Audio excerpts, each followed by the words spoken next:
Good morning, good afternoon, and good evening. Today is day 25. Yes. So today we're going to read Genesis 38 through 40. So buckle up. I guess you could beat your face while we're doing this. That's putting on makeup if you're a boy or from another country. And it's also very old slang because I'm semi-old. All right. Genesis 38. It came to pass at that time that Judah departed from his brother and visited a certain Adullamite whose name was Hira. And Judah saw there a daughter of certain Canaanite whose name was Shua. And he married her and went into her. So she conceived and bore a son, and he called his name Ir. And she conceived again and bore a son, and she called his name Onan. And she conceived yet again, and bore a son, and called his name Shelah. He was a Chezib when she bore him. Then Judah took a wife for his firstborn, and her name was Tamar. But Judah's firstborn, was wicked in the sight of the Lord, and the Lord killed him. And Judah said to Onan, Go into your brother's wife and marry her, and raise up an heir to your brother. But Onan knew that the heir would not be his, and it came to pass when he went to his brother's wife that he admitted on the ground, lest he should give an heir to his brother. And the thing which he did displeased the Lord, therefore he killed him also. Then Judah said to Tamar, his daughter in law, Remain a widow in your father's house till my son Shelah is grown. For he said, Lest he also die like his brothers. And Tamar went and dwelt in her father's house. Now, in the process of time, the daughter of Shua, Judah's wife, died. And Judah was comforted, and went up to his sheep shearers at Timnah, he and his friend Hira the Adulite.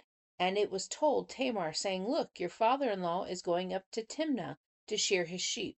So she took off her widow's garments, covered herself with a veil, and wrapped herself, and sat in an open place which was on the way to Timnah, for she saw that Shelah was grown, and she was not given to him as a wife. When Judah saw her, he thought she was a harlot, because she had covered her face. Then he turned to her by the way, and said, Please let me come in to you, for he did not know that she was his daughter in law.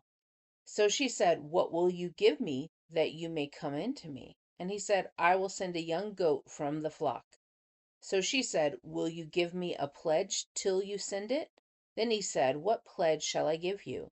So she said, Your signet, and a cord, your staff, that is in your hand. Then he gave them to her, and went in to her, and she conceived by him.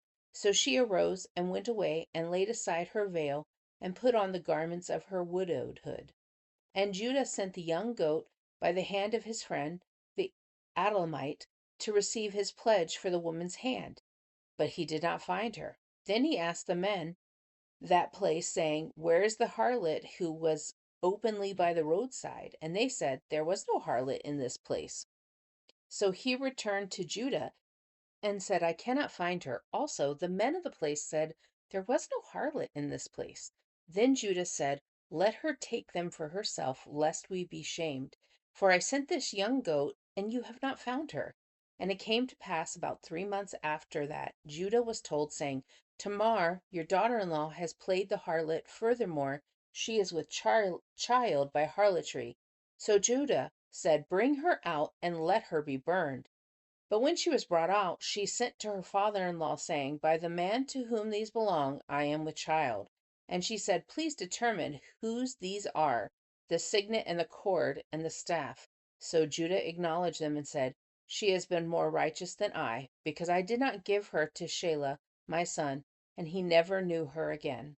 Now it came to pass at the time for giving birth, that behold, twins were in her womb.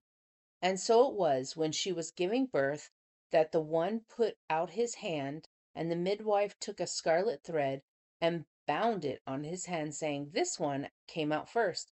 Then it happened, as he drew back his hand, that his brother came out unexpectedly, and she said, How did you break through? This breach be upon you. Therefore his name was called Perez. After his brother came out, who had the scarlet thread on his hand, and his name was called Zerah. Genesis 39. Now Joseph had been taken down to Egypt, and to Potiphar, an officer of Pharaoh, captain of the guard, an Egyptian, bought him from the Ishmaelites who had taken him down there. The Lord was with Joseph, and he was a successful man, and he was in the house of his master the Egyptian. And his master saw that the Lord was with him, and that the Lord made all he did to prosper his hands. So Joseph found favor in his sight, and he served him. Then he made him overseer of his house, and all that he had he put under his authority. So it was from the time that he had made him overseer of his house and all that he had that the Lord blessed the Egyptian's house for Joseph's sake. And the blessings of the Lord was on all that he had in the house and in the field. Thus he left all that he had in Joseph's hand, and he did not know what he had except for the bread which he ate. Now Joseph was handsome in form and appearance. And it came to pass after these things that his master's wife cast longing eyes on Joseph, and she said, Lie with me. But he refused and said to his master's wife, Look, my master does not know what is with me in this house.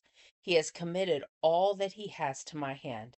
There is no one greater in his house than I, nor has he kept back anything from me but you, because you are his wife. How then can I do this great wickedness and sin against God? So it was, as she spoke to Joseph day by day, that he did not heed her to lie with her or to be with her. But it happened about this time when Joseph went into the house to do his work, and none of the men of the house were inside, that she caught him by his garment, saying, Lie with me. But he left his garment in her hand and fled and ran outside. And so it was, when she saw that he had left his garment in her hand and fled outside, that she called the men of her house and spoke to them, saying, See, he has brought in to us a Hebrew to mock us. He came in to me to lie with me. And when I cried out with a loud voice, and it happened, when he heard that I lifted my voice and cried out, that he left his garment with me and fled and went outside. So she kept his garment with her until the master came home. Then she spoke to him with words like these, saying, The Hebrew servant whom you brought to us came in to me to mock me. So it happened, as I lifted my voice and cried out, that he left his garment with me and fled outside. So it was, when his master heard the words which his wife spoke to him, saying, Your servant did to me after his manner, that his anger was aroused. Then Joseph's master took him, put him into prison, a place where the king's prisoners were confined, and he was there in prison. But the Lord was with Joseph, and showed him mercy, and he gave him favor in the sight of the keeper of the prison. And the keeper of the prison committed to Joseph's hand all the prisoners who were in the prison. Whatever they did there, it was his doing. The keeper of the prison did not look into anything that was under Joseph's authority, because the Lord was with him, and whatever he did, the Lord made it prosper. Genesis 40. It came to pass after these things that the butler and the baker of the king of Egypt offended the Lord, the king of Egypt, and Pharaoh was angry with his two officers, the chief butler and the chief baker. So he put them in custody in the house of the captain of the guard in the prison, the place where Joseph was confined. And the captain of the guard charged Joseph with them, and he served them, so they were in custody for a while. Then the butler and the baker of the king of Egypt, who were confined in the prison, had a dream, both of them, each man's dream in one night, and each man's dream with its own interpretation. And Joseph came in to them in the morning, and looked at them, and saw that they were sad. So he asked Pharaoh's officers who were with him in the custody of the Lord's house, saying, Why do you look sad today? And they said to him, We have had a dream, and there is no interpreter of it. So Joseph said to them, Do not interpretations belong to God? Tell them to me, please." Then the chief butler told his dream to Joseph and said to him, "Behold, in my dream, a vine was before me, and in the vine were three branches. It was as though it budded, its blossoms shot forth, and its clusters brought forth ripe grapes. Then Pharaoh's cup was in my hand, and I took the grapes and pressed them into Pharaoh's cup, and placed the cup in Pharaoh's hand." And Joseph said to him, "This is the interpretation of it. The three branches are 3 days. Now within 3 days Pharaoh will lift up your head and restore you to your place, and you will put Pharaoh's cup in his hand according to the formal manner when you were his butler. But remember me when it is well with you, and please show kindness to me. Make mention of me to Pharaoh, and get me out of this house. For indeed I was stolen away from the land of the Hebrews, and also I have done nothing here that they should put me in a dungeon." When the chief baker saw that the interpretation was good, he said to Joseph, "I also was in my dream, and there were three white baskets on my head.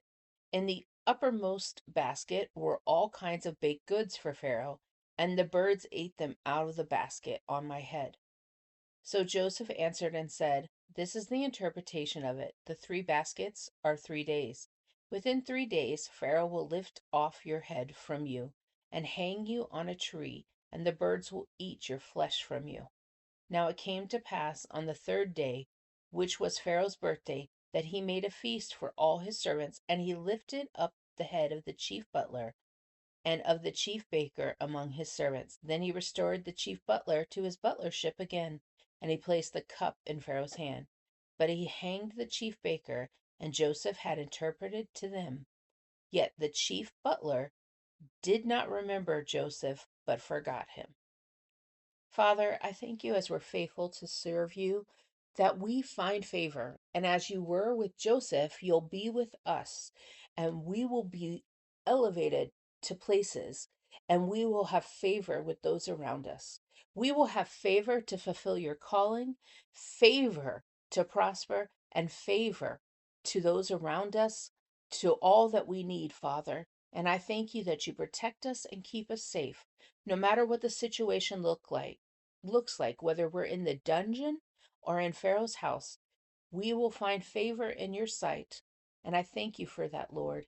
And I thank you for a great day for everyone listening. In Jesus' name, amen.